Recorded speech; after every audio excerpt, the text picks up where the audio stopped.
ہمارے چینل کو سبسکرائب کریں اور بیل آئیکن کو بھی پریس کریں تاکہ اس طرح کی خوبصورت ویڈیوز آپ کو ملتی رہیں۔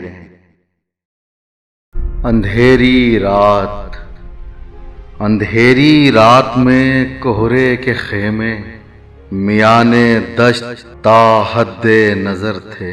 بہت گہرا اندھیرا تھا مگر نیزوں کے سائے اور تلواروں کے چہرے صاف دیکھے جا رہے تھے۔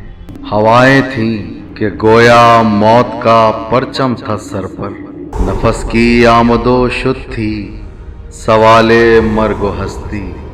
کہیں خونخوار حیوانوں کے رونے کی صدائیں مسلسل آ رہی تھی۔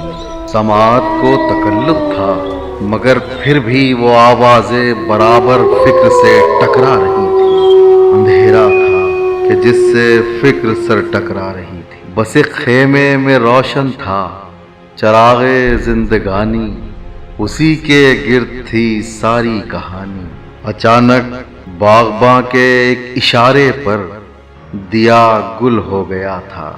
دھواں خوشبو کی صورت گل دیے سے رس رہا تھا۔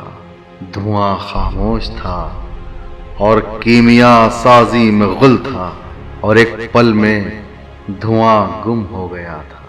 یہی منظر بصیرت اور تفکر کے لیے معراج ٹھہرا۔ اسی منظر کی کیفیت سے اس نے کئی سورج اگائے کہ جس سے عالم انسانیت روشن رہے گا قیامت تک۔ اس عالم میں کہ ہر گوشے میں ہر ذرے کے اندر قبیلے سورجوں کے نور سازی کر رہے ہیں۔ بہت گہرا اندھیرا تھا مگر اب روشنی ہے، روشنی ہے، روشنی ہے۔